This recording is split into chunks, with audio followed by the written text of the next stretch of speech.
Chapter 7. The Sounding of the Call. When Buck earned $1,600 in 5 minutes for John Thornton, he made it possible for his master to pay off certain debts, and to journey with his partners into the East after a fabled lost mine, the history of which was as old as the history of the country. Many men had sought it, few had found it, and more than a few there were who had never returned from the quest. This lost mine was steeped in tragedy and shrouded in mystery. No one knew of the first man. The oldest tradition stopped before it got back to him. From the beginning there had been an ancient and ramshackle cabin.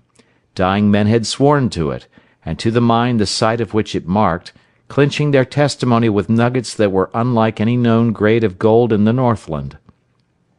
But no living man had looted this treasure house, and the dead were dead. Wherefore John Thornton and Pete and Hans, with Buck and half a dozen other dogs, faced into the east on an unknown trail to achieve where men and dogs as good as themselves had failed. They sledded 70 miles up the Yukon, swung to the left into the Stewart River, passed the Mayo and the McQuestion, and held on until the Stewart itself became a streamlet, threading the upstanding peaks which marked the backbone of the continent. John Thornton asked little of man or nature. He was unafraid of the wild. With a handful of salt and a rifle, he could plunge into the wilderness and fare wherever he pleased and as long as he pleased. Being in no haste, Indian fashion, he hunted his dinner in the course of the day's travel, and if he failed to find it, like the Indian, he kept on traveling, secure in the knowledge that sooner or later he would come to it. So, on this great journey into the East, straight meat was the bill of fare, ammunition and tools principally made up the load on the sled, and the time card was drawn upon the limitless future.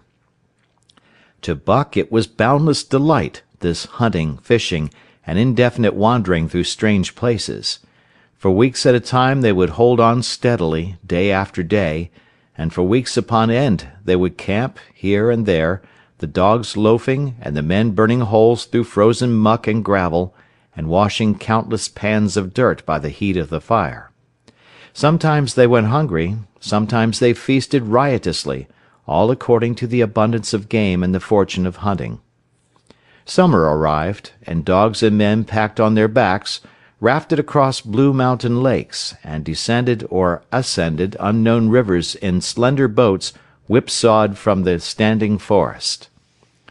The months came and went, and back and forth they twisted through the uncharted vastness, where no men were, and yet where men had been, if the lost cabin were true. They went across divides in summer blizzards, shivered under the midnight sun on naked mountains between the timberline and the eternal snows, dropped into summer valleys amid swarming gnats and flies, and in the shadows of glaciers picked strawberries and flowers as ripe and fair as any the Southland could boast. In the fall of the year they penetrated a weird lake country, sad and silent, where wildfowl had been, but where then there was no life nor sign of life, only the blowing of chill winds, the forming of ice in sheltered places, and the melancholy rippling of waves on lonely beaches. And through another winter they wandered on the obliterated trails of men who had gone before. Once they came upon a path blazed through the forest, an ancient path, and the lost cabin seemed very near. But the path began nowhere and ended nowhere, and it remained mystery, as the man who made it and the reason he made it remained mystery. Another time they chanced upon the time-graven wreckage of a hunting lodge, and amid the shreds of rotted blankets, John Thornton found a long-barreled flintlock.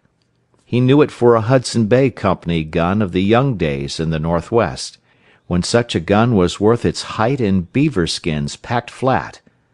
And that was all. No hint as to the man who in an early day had reared the lodge and left the gun among the blankets.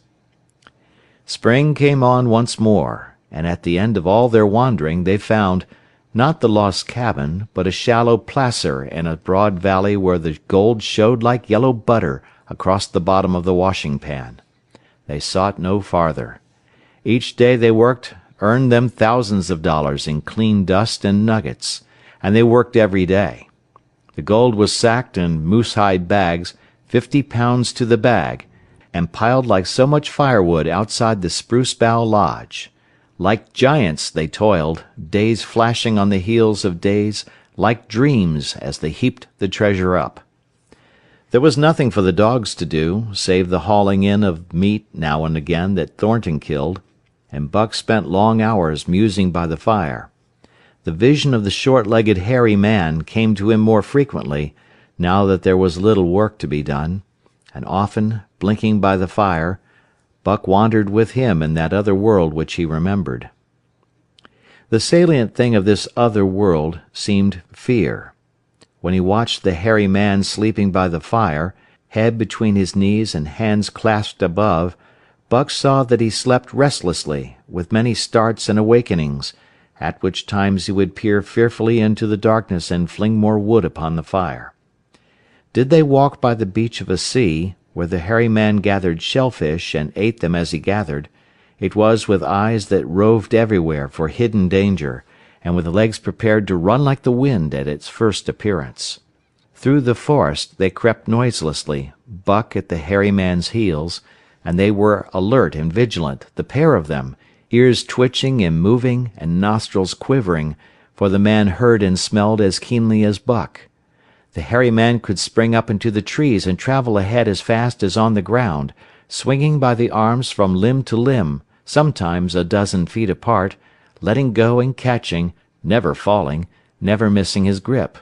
In fact, he seemed as much at home among the trees as on the ground, and Buck had memories of nights of vigil spent beneath trees wherein the hairy man roosted, holding on tightly as he slept. And closely akin to the visions of the hairy man was the call still sounding in the depths of the forest. It filled him with a great unrest and strange desires. It caused him to feel a vague, sweet gladness, and he was aware of wild yearnings and stirrings for he knew not what. Sometimes he pursued the call into the forest, looking for it as though it were a tangible thing, barking softly or defiantly, as the mood might dictate. He would thrust his nose into the cool wood moss, or into the black soil where long grasses grew, and snort with joy at the fat earth smells. Or he would crouch for hours, as if in concealment, behind fungus-covered trunks of fallen trees, wide-eyed and wide-eared to all that moved and sounded about him. It might be, lying thus, that he hoped to surprise this call he could not understand, but he did not know why he did these various things. He was impelled to do them, and did not reason about them at all. Irresistible impulses seized him. He would be lying in camp, dozing lazily in the heat of the day, when suddenly his head would lift and its ears cock up, intent and listening, and he would spring to his feet and dash away, and on, for hours, through the forest aisles and across the open spaces where the niggerheads bunched. He loved to run down dry watercourses, and to creep and spy upon the bird life in the woods. For a day at a time he would lie in the underbrush where he could watch the partridges drumming and strutting up and down. But especially he loved to run in the dim twilight of the summer midnights, listening to the subdued and sleepy murmurs of the forest, reading signs and sounds as man may read a book, and seeking for the mysterious something that called, waking or sleeping, at all times, for him to come.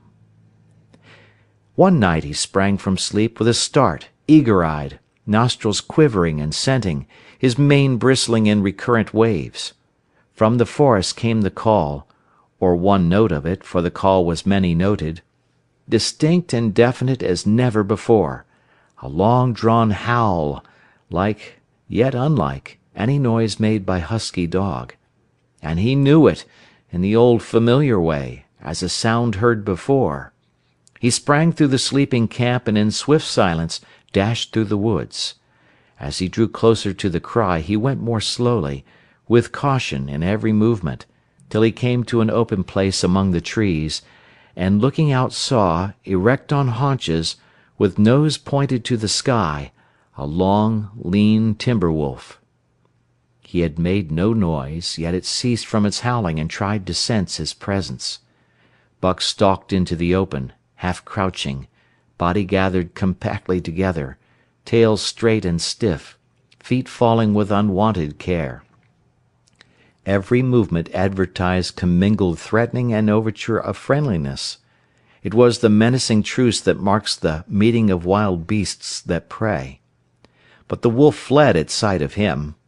He followed with wild leapings in a frenzy to overtake. He ran him into a blind channel, in the bed of the creek where a timber jam barred the way.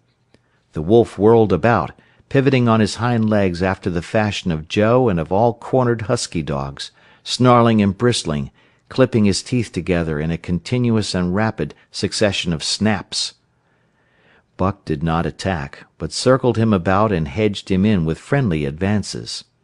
The wolf was suspicious and afraid, for Buck made 3 of him in weight, while his head barely reached Buck's shoulder.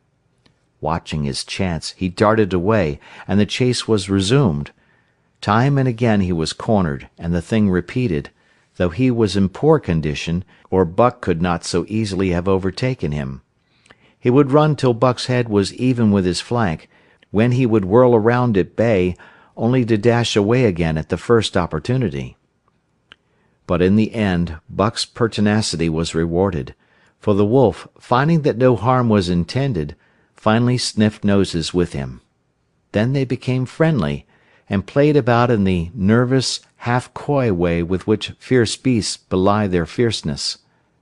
After some time of this, the wolf started off at an easy lope in a manner that plainly showed he was going somewhere. He made it clear to Buck that he was to come, and they ran side by side through the somber twilight, straight up the creek bed, into the gorge from which it issued, and across the bleak divide where it took its rise.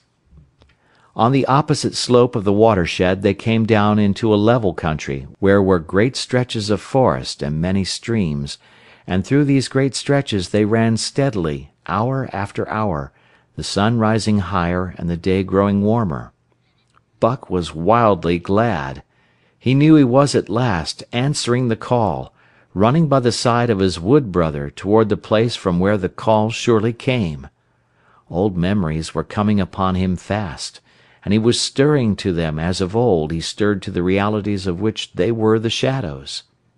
He had done this thing before, somewhere in that other and dimly remembered world, and he was doing it again, now, running free in the open, the unpacked earth underfoot, the wide sky overhead.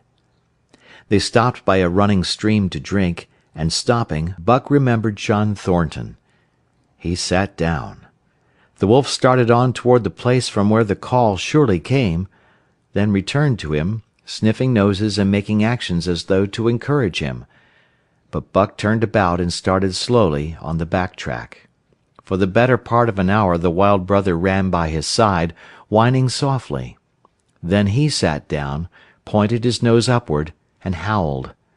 It was a mournful howl, and as Buck held steadily on his way, he heard it grow faint and fainter, until it was lost in the distance.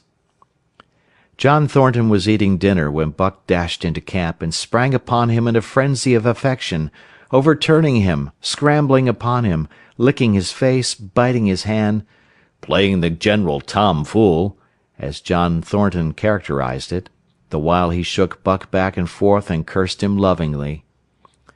For 2 days and nights Buck never left camp, never let Thornton out of his sight.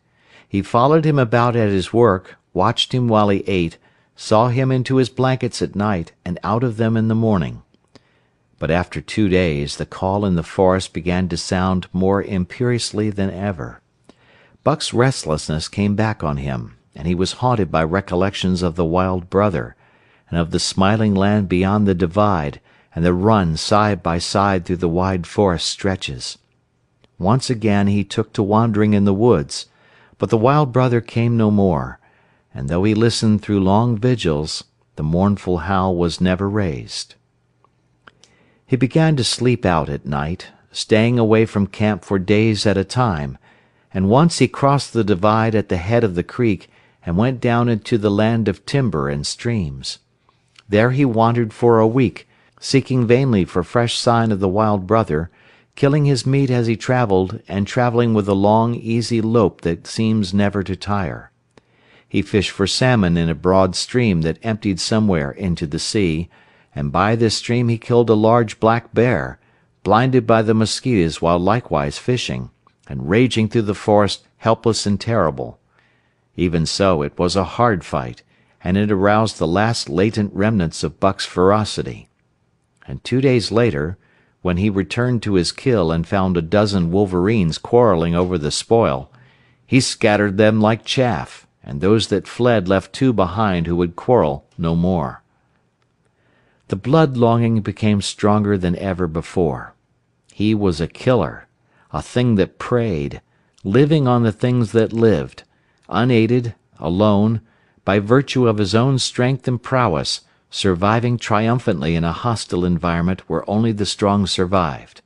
Because of all this he became possessed of a great pride in himself, which communicated itself like a contagion to his physical being.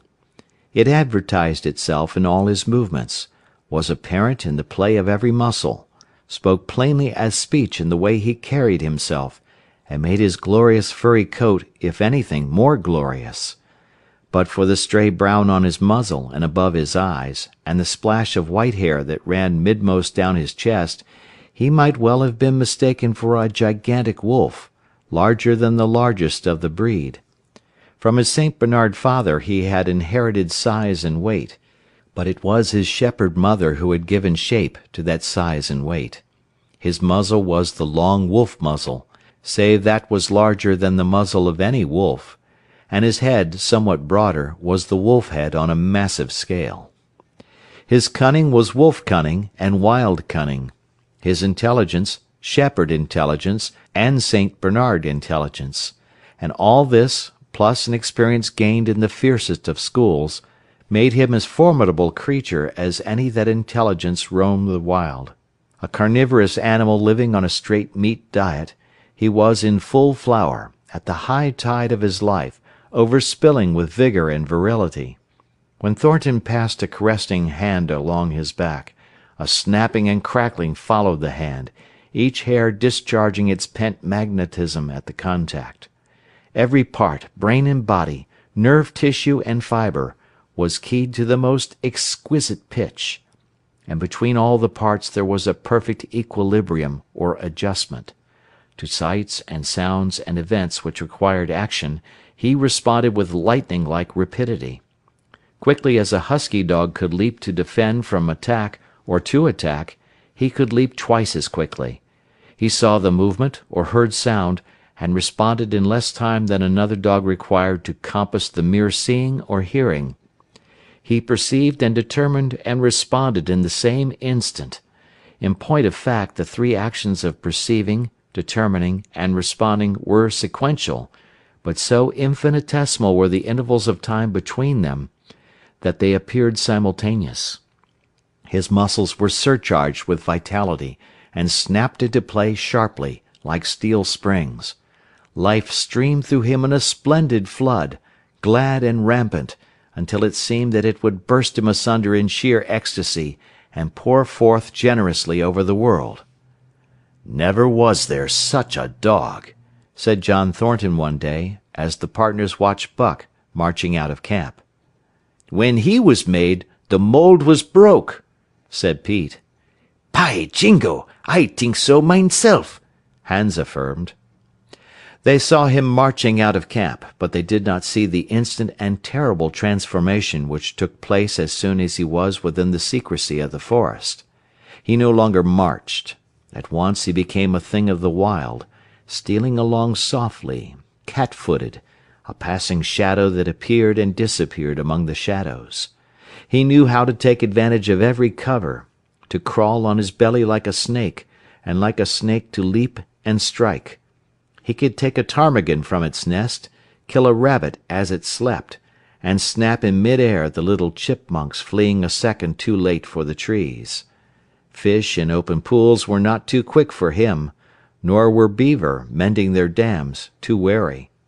He killed to eat, not from wantonness, but he preferred to eat what he killed himself. so a lurking humor ran through his deeds, and it was his delight to steal upon the squirrels, and when he all but had them, to let them go, chattering in mortal fear to the tree-tops. As the fall of the year came on, the moose appeared in greater abundance, moving slowly down to meet the winter in the lower and less rigorous valleys. Buck had already dragged down a stray part-grown calf, but he wished strongly for larger and more formidable quarry, and he came upon it one day on the divide at the head of the creek. A band of 20 moose had crossed over from the land of streams and timber, and chief among them was a great bull. He was in a savage temper, and standing over 6 feet from the ground, was as formidable an antagonist as even Buck could desire. Back and forth the bull tossed his great palmated antlers, branching to 14 points, and embracing 7 feet within the tips. His small eyes burned with a vicious and bitter light, while he roared with fury at sight of Buck. From the bull's side, just forward of the flank, protruded a feathered arrow end, which accounted for his savageness. Guided by that instinct which came from the old hunting days of the primordial world, Buck proceeded to cut the bull out of the herd. It was no slight task. He would bark and dance about in front of the bull, just out of reach of the great antlers and of the terrible splay hoofs which could have stamped his life out with a single blow. Unable to turn his back on the fanged danger and go on, the bull would be driven into paroxysms of rage. At such moments he charged Buck, who retreated craftily, luring him on by a simulated inability to escape. But when he was thus separated from his fellows, 2 or 3 of the younger bulls would charge back upon Buck and enable the wounded bull to rejoin the herd. There is a patience of the wild, dogged, tireless, persistent as life itself, that holds motionless for endless hours the spider in its web, the snake in its coils, the panther in its ambuscade. This patience belongs peculiarly to life when it hunts its living food, and it belonged to Buck as he clung to the flank of the herd, retarding its march, irritating the young bulls, worrying the cows with their half-grown calves, and driving the wounded bull mad with helpless rage. For half a day this continued. Buck multiplied himself, attacking from all sides, enveloping the herd in a whirlwind of menace, cutting out his victim as fast as it could rejoin its mates, wearing out the patience of creatures preyed upon, which is a lesser patience than that of creatures preying. As the day wore along, and the sun dropped to its bed in the northwest, the darkness had come back, and the fall nights were 6 hours long. The young bulls retraced their steps more and more reluctantly to the aid of their beset leader. The downcoming winter was harrying them on to the lower levels, and it seemed they could never shake off this tireless creature that held them back. Besides, it was not the life of the herd or of the young bulls that was threatened. The life of only one member was demanded, which was a remoter interest than their lives, and in the end they were content to pay the toll. As twilight fell, the old bull stood with lowered head, watching his mates, the cows he had known, the calves he had fathered, the bulls he had mastered, as they shambled on at a rapid pace through the fading light. He could not follow, for before his nose leaped the merciless fanged terror that would not let him go. 300 weight more than half a ton he weighed. He had lived a long, strong life, full of fight and struggle, and at the end he faced death at the teeth of a creature whose head did not reach beyond his great knuckled knees. From then on, night and day, Buck never left his prey, never gave it a moment's rest, never permitted it to browse the leaves of trees or the shoots of young birch and willow. Nor did he give the wounded bull opportunity to slake his burning thirst in the slender, trickling streams they crossed. Often, in desperation, he burst into long stretches of flight. At such times Buck did not attempt to stay him, but loped easily at his heels, satisfied with the way the game was played, lying down when the moose stood still, attacking him fiercely when he strove to eat or drink. The great head drooped more and more under its tree of horns, and the shambling trot grew weak and weaker. He took to standing for long periods, with nose to the ground and dejected ears dropped limply, and Buck found more time in which to get water for himself and in which to rest. At such moments, panting with red lolling tongue and with eyes fixed upon the big bull, it appeared to Buck that a change was coming over the face of things. He could feel a new stir in the land. As the moose were coming into the land, other kinds of life were coming in. Forest and stream and air seemed palpitant with their presence. The news of it was borne in upon him, not by sight, or sound, or smell, but by some other and subtler sense. He heard nothing, saw nothing, yet knew that the land was somehow different, that through it strange things were afoot and ranging, and he resolved to investigate after he had finished the business in hand. At last, at the end of the 4th day, he pulled the great moose down. For a day and a night he remained by the kill, eating and sleeping, turn and turn about. Then, rested, refreshed and strong, he turned his face toward camp and John Thornton.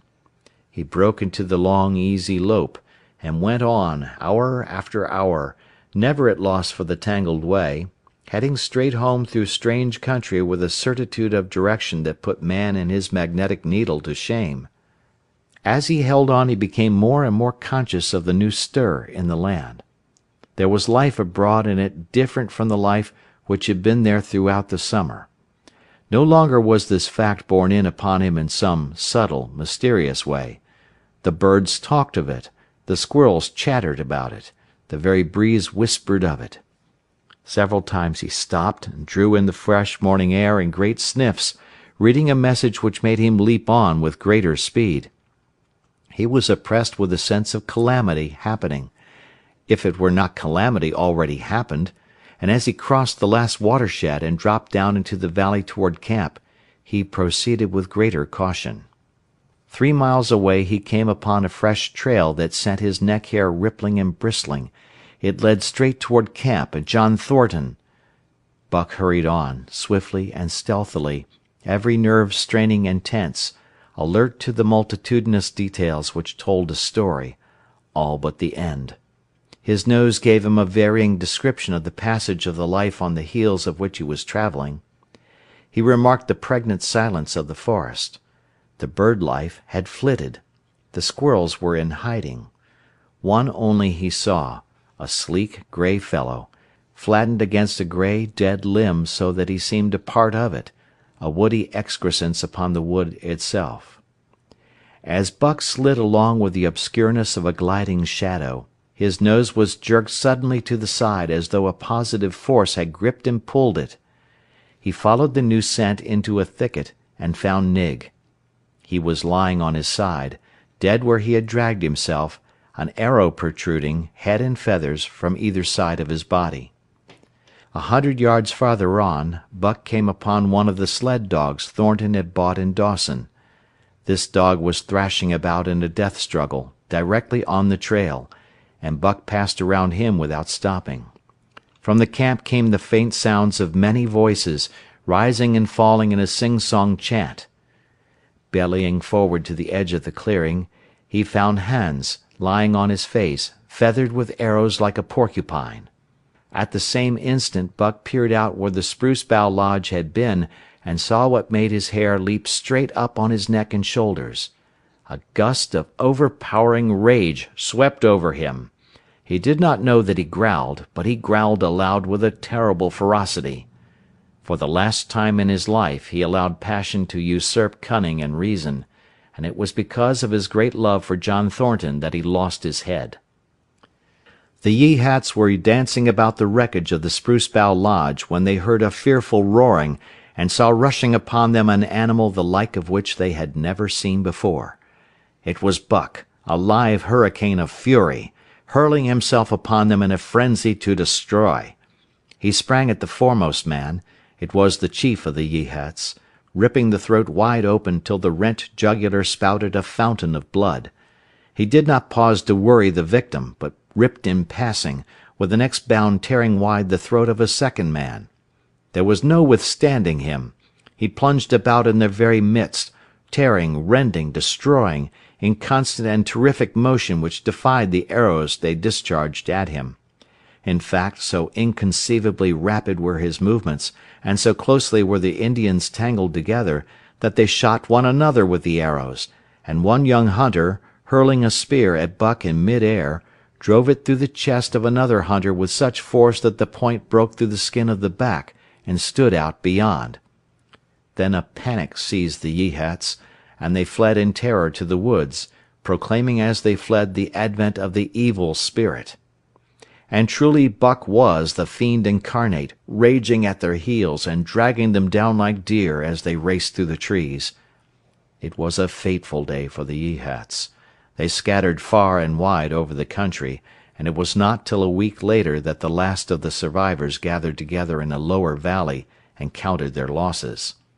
As for Buck, wearying of the pursuit, he returned to the desolated camp. He found Pete where he had been killed in his blankets in the first moment of surprise. Thornton's desperate struggle was fresh written on the earth, and Buck scented every detail of it down to the edge of a deep pool. By the edge, head and forefeet in the water, lay Skeet, faithful to the last. The pool itself, muddy and discolored from the sluice boxes, effectually hid what it contained, and it contained John Thornton, for Buck followed his trace into the water, from which no trace led away. All day Buck brooded by the pool or roamed restlessly about the camp. Death, as a cessation of movement, as a passing out and away from the lives of the living, he knew, and he knew John Thornton was dead. It left a great void in him, somewhat akin to hunger, but a void which ached, and which food could not fill. At times, when he paused to contemplate the carcasses of the Yeehats, he forgot the pain of it, and at such times he was aware of a great pride in himself, a pride greater than any he had yet experienced. He had killed man, the noblest game of all, and he had killed in the face of the law of club and fang. He sniffed the bodies curiously. They had died so easily. It was harder to kill a husky dog than them. They were no match at all, were it not for their arrows and spears and clubs. Thenceforward he would be unafraid of them except when they bore in their hands their arrows, spears, and clubs. Night came on, and a full moon rose high over the trees into the sky, lighting the land till it lay bathed in ghostly day. And with the coming of the night, brooding and mourning by the pool, Buck became alive to a stirring of the new life in the forest other than that which the Yeehats had made. He stood up, listening and scenting. From far away drifted a faint, sharp yelp, followed by a chorus of similar sharp yelps. As the moments passed, the yelps grew closer and louder. Again Buck knew them as things heard in that other world which persisted in his memory. He walked to the center of the open space and listened. It was the call, the many-noted call, sounding more luringly and compellingly than ever before. And as never before, he was ready to obey. John Thornton was dead. The last tie was broken. Man and the claims of man no longer bound him. Hunting their living meat, as the Yeehats were hunting it, on the flanks of the migrating moose, the wolf pack had at last crossed over from the land of streams and timber and invaded Buck's valley. Into the clearing where the moonlight streamed they poured in a silvery flood, and in the center of the clearing stood Buck, motionless as a statue, waiting their coming. They were awed, so still and large he stood, and a moment's pause fell, till the boldest one leaped straight for him. Like a flash Buck struck, breaking the neck. Then he stood, without movement, as before, the stricken wolf rolling in agony behind him. 3 others tried it in sharp succession, and one after the other they drew back, streaming blood from slashed throats or shoulders. This was sufficient to fling the whole pack forward, pell-mell, crowded together, blocked and confused by its eagerness to pull down the prey. Buck's marvelous quickness and agility stood him in good stead. pivoting on his hind legs, and snapping and gashing, he was everywhere at once, presenting a front which was apparently unbroken, so swiftly did he whirl and guard from side to side. But to prevent them from getting behind him, he was forced back, down past the pool and into the creek bed, till he brought up against a high gravel bank. He worked along to a right angle in the bank which the men had made in the course of mining, and in this angle he came to bay, protected on 3 sides and with nothing to do but face the front. And so well did he face it, that at the end of half an hour the wolves drew back discomfited. The tongues of all were out and lolling, the white fangs showing cruelly white in the moonlight. Some were lying down with heads raised and ears pricked forward, others stood on their feet, watching him, and still others were lapping water from the pool. One wolf, long and lean and gray, advanced cautiously, in a friendly manner, and Buck recognized the wild brother with whom he had run for a night and a day. He was whining softly, and, as Buck whined, they touched noses. Then an old wolf, gaunt and battle-scarred, came forward. Buck writhed his lips into the preliminary of a snarl, but sniffed noses with him. Whereupon the old wolf sat down, pointed nose at the moon, and broke out the long wolf howl. The others sat down and howled. And now the call came to Buck in unmistakable accents. He too sat down and howled. This over, he came out of his angle, and the pack crowded around him, sniffing in half-friendly, half-savage manner. The leaders lifted the yelp of the pack and sprang away into the woods.